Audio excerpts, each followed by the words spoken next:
Hi, Fusionistas. We hope you're doing well this holiday season. Come on in, grab a chair and relax. Welcome to Chillin with a Fox. We just want to catch you up on some of the changes to the channels and let you know what's been rattling around our brains for future vids and provide some personal thoughts on the vids we've done so far. The biggest change has been to the YouTube side of the house. Here we've changed the name from Fox Talks 35 Fox Talks because, well, one, turns out someone claimed Fox Talks in the land of YouTube in 2016, and two, it matches the Millbook channel title now, so yeah. The other is that we've added a playlist called External Videos to highlight great material that other channels have been doing on subjects that we're interested in. Right now, you're going to see a lot of Caspian Report videos because, well, we like the style and scope of the videos these guys do. They're great for being aware of what's happening across the world from a national, strategic, geopolitical lens. And in our mind, these are primo JIPO Step 1 and 2 videos that have some decent graphics. So by all means, please go to that channel, subscribe to that channel. We're not going to load all their videos on our channel because that would just be uber redundant. We just want to point you in their direction so that you can go and get that awesome information from them. On the Mill Suite side of the house, we've changed the ordering of what our future episodes are going to be, as you can see right here from the graphic. We know some of these seem really basic, and we'd love nothing more than to get to the, quote, fun topics. We know that JIPO steps are really bland, along with defining what an operational environment is. Really boring stuff, hard to make interesting. But our personal experiences have shown us fundamental and baseline information needs to be covered first and foremost for two big reasons. First, these are core concepts, and they're the easiest to forget or misconstrue because we take for granted the belief that everyone understands these things to the same degree.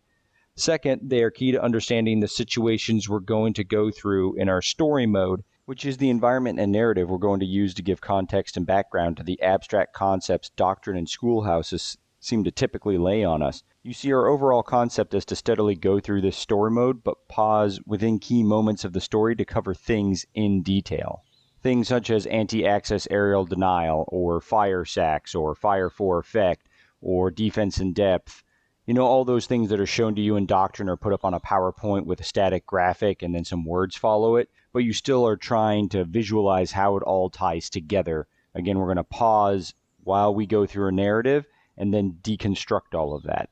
So everything that we just discussed really starts with that number one, great power competition. We're going to give a global operational environment and then look at how every echelon within the intelligence community looks at that same global problem set. The road to war in the Caucasus starts taking us to a theater strategic level, and that's that initial setup where we're actually going to get into conflict. We're going to have a focus area and start running those JIPO steps. We're going to have to pause there because what you'll end up seeing hopefully is a theater strategic commander and staff have to take into calculus all the other apparatuses of government that are going to play into this. The military doesn't operate in a vacuum. So we're going to have to discuss instruments of national power. Then we're going to have to discuss U.S. military force structure because there's just a lot of soldiers when they come into the military. Just because they're in the military doesn't mean they understand how the military operates. So a conflict has begun, but what are all the units in the military supposed to do while all the other instruments of national power unfold? How does that translate into talks, TACs, CP main, CP rear? We got to start defining that force structure.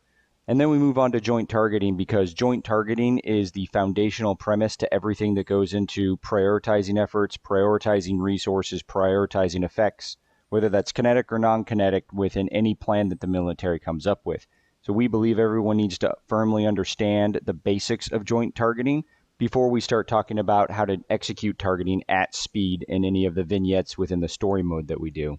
And by all means, because we want this to be a community for our community, if there's anyone who has any pre-production thoughts, recommendations on where this should go or what type of things should be covered, please load them into the project section of our Millbook page so that we can answer everyone's concerns, take everyone's experience, and give the best product available.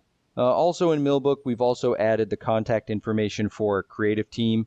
If anyone wants to reach out to us and either be part of the creative team or provide information and feedback, please just go ahead, send us an email, put something in the Millbook page itself, and we'll incorporate it as much as possible within our timeline that you see for episode construct.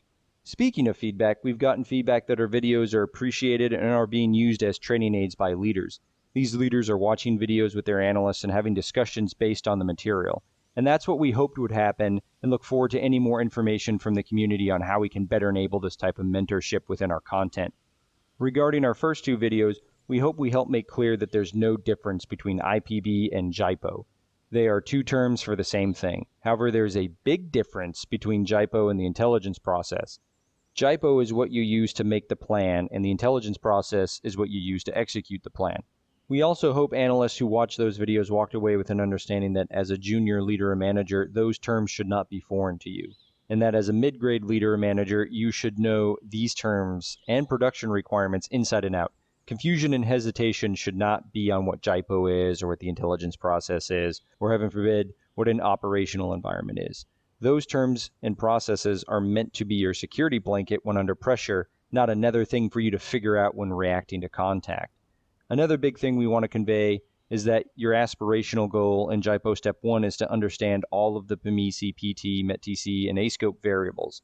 The whole G2S2 shop should be gathering the facts of PMISI, PT, and then in JIPO Step 2 providing an assessment on the OE based on what was learned in Step 1. For example, as a 35 Fox, you don't want to wait on GeoInt to provide the MACU to start doing the rest of PMISI PT in Step 2 of JIPO.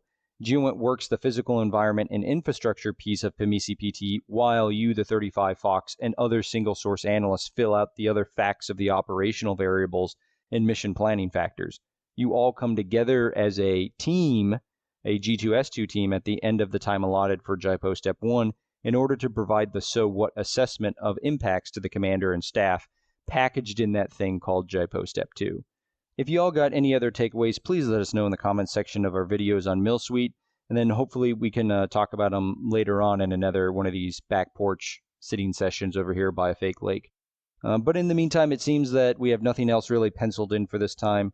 We hope you have a great day and look forward to coming right back here with you soon, probably next month. And until then, take care and God bless.